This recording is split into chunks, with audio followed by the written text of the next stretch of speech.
Hi, and welcome to this live reading from The Guardian of Whispers by B.E. Padgett, and this is presented by Itsy Bitsy Book Bits. Chapter 1, The Reed Family. John, he can't see us, can he? Franklin whispered. The twins peered through the bushes they were kneeling inside. There, pacing the yard with a grumpy scowl, was Eugene, his brownish curls laying over his eyes as he squinted in their direction, then peered away. No, he can't see us, John said. It was a hot day in southern Florida, upper 90s at least, and he pulled out the collar of his space t-shirt to let some fresh air travel down his chest. Oh, good. Franklin wiped his own sweating forehead, and the branches swished with his movement. What is our plan of action? John rubbed his chin as he focused on their target, the soccer ball on the patio table. The ball had been swiped from them an hour ago, and now it was being held captive by the meanest of captors, Eugene, their older brother. We need a distraction. How about Shakes? Across the yard, Shakes, their golden retriever, was sniffing behind a shrub. Good idea, Frank. The distraction would be easy, but they needed an entry strategy. John's eyes traveled to a low-hanging branch above the table, and a smirk touched his lips. Shoving a hand into his back pocket, John retrieved his Swiss Army knife. Carefully, he cut a couple limbs from the bush they were hiding in and stuffed them into his backpack. All right, I have a plan. Frank gave him a look. Why do I get the feeling I'm not going to like it much? Be a wimp, John whispered as he pulled his pack onto his back and gave Frank a little shove. They kept to the edge of the lawn, crushing the crabgrass under their sandals until they reached the mango tree. It was tall for a mango tree, but despite its height and width, the branches hung only a few feet over the patio table. The brothers creeped around the trunk, and John helped Frank climb into the dense branches, trying not to make noise. As soon as Frank reached the nearest stable branch, he twisted around to sit on it, lending a hand to help John up. Below their perch, Eugene was still eyeing the bush line some distance away.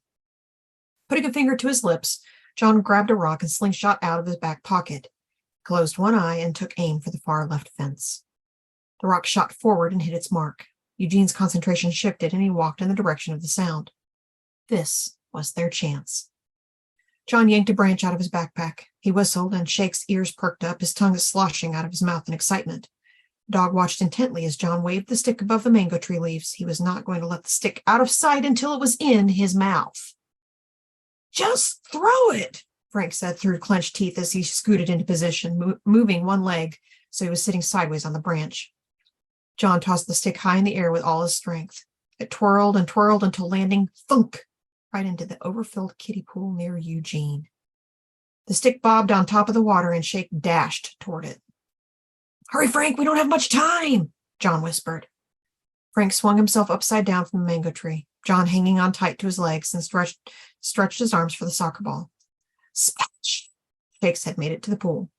What the? An angry voice yelled. Stupid dog! Little lower, John, Frank said, his voice strained and his face turning red. John's hold on his brother tightened as he let him down a couple more inches. It was hard for him to get a good grip. No, Shakes, no, don't, Eugene yelled. Shakes was prancing in the kiddie pool and splashing water everywhere. He stopped to shake, showering Eugene. Frank! John's own face was reddening as he clung to Frank's jeans. I don't know how much longer I can hold on. I'm almost there. Frank's fingers curled around the soccer ball. Pull me up! Biting his lip, John grabbed a handful of Frank's shirt and tried to haul his twin into the tree again. Frank put the ball under one of his armpits so he could grasp John's shoulder. Don't let go, John! Oh, you're really heavy! John tugged desperately on Frank's shirt. I don't know if I can. His sweaty hands started to shake. A wave of nausea rolled in his stomach, and he suddenly felt dizzy. A shadowy image flashed through John's mind of Frank slipping out of his grasp and landing on the table below. The image disappeared, and John blinked to clear his head. His grip on Frank started to slip. John, no, you can't let me! Boys, what are you doing? Startled, John let go of Frank's shirt. In the exact way he'd seen it in his mind, Frank fell the 3 feet onto the patio table. Groaning, his twin shot an angry sneer at him. Frank, John shouted, I'm so sorry. Franklin, the woman who had interrupted them rushed over. Are you all right? What were you doing? I'm okay, Frank said, wincing a little as he propped himself up on his elbows. Auntie Gladys, Auntie Gladys, Eugene ran up to them, soaked and dripping from his encounter with Shakes. John jumped from the tree branch and kicked the soccer ball Frank had dropped. Jean, what happened to you? Aunt Gladys asked. They were trying to get the soccer ball, Eugene pointed at the twins. You told them they couldn't play with it, and I was making sure. He was guarding it, Frank glared at Eugene. Yeah, Jeannie, who put you in charge? John added. Don't call me Jeannie, Eugene grumbled, his fists clenching. All of you stop, Aunt Gladys shouted to get their attention, and they immediately fell silent. She ran her hand through her short graying hair in frustration. Now, Jonathan, give me the soccer ball. John went to retrieve it and handed it to her reluctantly, and Aunt Gladys tucked it under her arm. Franklin, you are going to follow me into the kitchen. I'm going to put some ice on that shoulder so it doesn't bruise. Frank nodded. And you, Eugene, head to the shower and get yourself cleaned up. Y'all just wait. She paused for dramatic effect. Just wait until your parents get home. As John was about to depart, head hanging low, Aunt Gladys's finger appeared in front of his nose. I know this was your idea, Jonathan. Don't think for 1 minute that I'll let that slip. Yes, Aunt Gladys. John never tried to keep secrets from his aunt. She'd always pick out the culprit in their shenanigans, and it was usually him. He tug at her long, flowery skirt diverted Aunt Gladys's attention. One moment, Clara, she said to the 4-year-old girl at her side. Now, see what you boys have done? I was trying to finish Clara's hair. Clara's long, straight red hair was half braided on the left side. The right was still dangling and knotted. John's little sister looked at him, but he didn't say anything, which wasn't unusual. Clara never talked much. Taking the young girl's hand, Aunt Gladys went back into the house. Look what you've done, Eugene shouted at John and gesturing to Frank's bruised shoulder. You need to be more careful. Frank thought Eugene was being ridiculous. If only he would leave them alone. Instead, he had to stomp on their fun. I'm fine, Jeannie. It's just a bump. Besides, why don't you just play ball with us next time? Yeah, John added. You don't play games with us anymore. Scared we'll break you, Jeannie? What? No, wait. Don't call me Jeannie. Eugene's face turned red, and he stomped into the house. Frank and John followed him inside, laughing as he tripped over a pair of legs lying between the couch and coffee table. Ow, said a small voice. Peter, what are you doing? Eugene asked, shooting a glare back at the giggle fest behind him. Oh, nothing. The small voice heaved a deep sigh. Waiting for someone to remember I live here, someone to ask me to play with them. You were such a downer. Eugene shook his head and stumbled off toward his bedroom. Frank walked over so he could fully see their 7-year-old brother sprawled out on the carpet, the back of his hand resting on his head, his other hand clutching a book to his chest.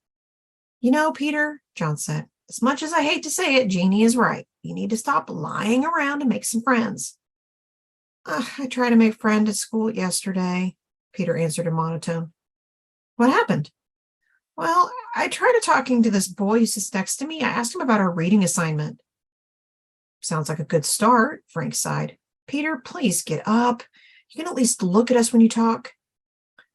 Peter raised himself onto his elbows and pursed his lips together in a scowl. Good. He ignored me all day at school. Peter flopped onto the floor again. Wouldn't even look at me. Gosh, Pete, what'd you say to him? John asked. I don't know. I asked him how he likes the book we're reading, what other books he likes, how much he reads each day. You know, the usual.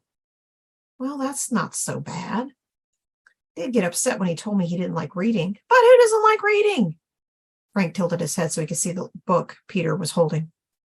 He recognized the cover, an illustrated girl sitting on top of a pile of books. Matilda. What is wrong with you, Pete? John walked away. He wasn't a big reader unless it was a comic book. Frank turned to follow, Peter's voice echoing behind them. To be great is to be misunderstood. Aunt Gladys was waiting for them, as an ice pack in hand. The next several minutes were taken up with Aunt Gladys's lecture as Frank pressed the ice to his shoulder. What was going through your head, Franklin? Listening to your brother with his harebrained ideas, climbing trees, falling from trees, all for something you shouldn't be playing with in the first place. Great Aunt Gladys's hot temper could not be cooled with a simple, yes, Auntie, or no, Auntie. Franklin struggled to keep a straight face as John silently mimicked their aunt's words and hand motions behind her back. Something shuffled out around in the other room, and Peter's voice called out, Mom! Mom! Both Frank and John yelled. Frank jumped from the kitchen counter and ran behind his brothers toward the front door. Franklin, Aaron Reed, I am not done with you, his aunt called after him. Running feet pounded all over the house as Eugene and Clara rushed down the stairs, Eugene's hair still damp from a shower. Yes, I'm home. Their mother tossed her messenger bag on the entry table as Clara latched onto her right leg and Peter to her left. She leaned in to kiss Frank on the forehead, her mass of curly red hair tickling his ear. He wrapped his arms around her waist, and she startled a little when his cool shoulder touched her skin. Oh, cold arm there, Frankie. Mom, you won't believe what happened today, Eugene said, but Peter was also talking, and their words were jumbling over each other. Their mother's smiling eyes darted back and forth between them, trying to follow along. Oh, good, Cece, you're home, Aunt Gladys said with relief. They are trying my patience today. All of them. Uh-oh, their mother clicked her tongue. No wonder I'm getting such an enthusiastic welcome. Okay, all of you, give Mom some room. They pulled back and she took a deep breath and straightened her dark brown leather jacket. Frank caught a glimpse of her police badge. He wished for the millionth time she would let him play with it. Did you catch any villains today? Peter asked, and she ruffled his hair. Always, baby. I'm always keeping you safe. Aunt Gladys, we're having company tonight. Do you think we can make room for one more? I don't see why not. I already feed an army as it is, Aunt Gladys smirked. Company? Who's coming over, Cecilia? A deep, boisterous voice asked from behind her.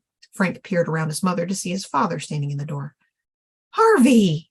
Their mother whirled around as the crowd of children attacked the incoming parent. Frank and Jon climbed all over their tall, slender dad as usual. They'd often wrestle him to the ground until he undid his tie and cried for mercy. Hey, sweetie, Dad grunted, trying to shake off Eugene, whose arm was around his windpipe. Okay, now, boys, Clara, I actually need to talk to your mom. Boys, Clara, you heard your father? Off! When their aunt spoke, they all listened. With firm pressure to their shoulders, she guided them into the kitchen and closed the door behind them. I hate when they kick us out. Jon pulled Frank to the closed kitchen door. Okay, new plan. Frank, you're the best at listening in. It was true. Frank felt that sometimes if he concentrated enough, the voices he listened to got louder and clearer, almost as if they were whispering directly to him. It would cut in and out, leaving bits and pieces missing, but he was still better at this duty than the rest of his siblings. I don't think this is a good idea, Eugene said. Aren't you even a little curious? Frank pressed his ear to the crack in the door. Eugene hummed his disapproval, but still hung nearby to listen with them. All right, Frank said, trying to decipher the muffled conversation. Someone is definitely coming over for dinner. I couldn't hear the name, but Dad doesn't seem happy about it. Oh, no, Jon rolled his eyes. Hope it's not Mrs. Grinch. It's not Mrs. Grinch, it's Mrs. Finch, Eugene corrected him. I don't care what her name is. She's really mean and super boring. No, she isn't. Well, yes, she is, but... Oh, Frank interrupted. It's a doctor. Doctor something I couldn't hear. Would you two be quiet? A doctor? Must be from Dad's work, right? Someone from the hospital? Eugene asked. As Frank was about to answer, the door bumped in against his ear as someone tried to push it open. The boys scattered. Kids, Dad said, shaking his head, time to get ready for dinner. We're having company.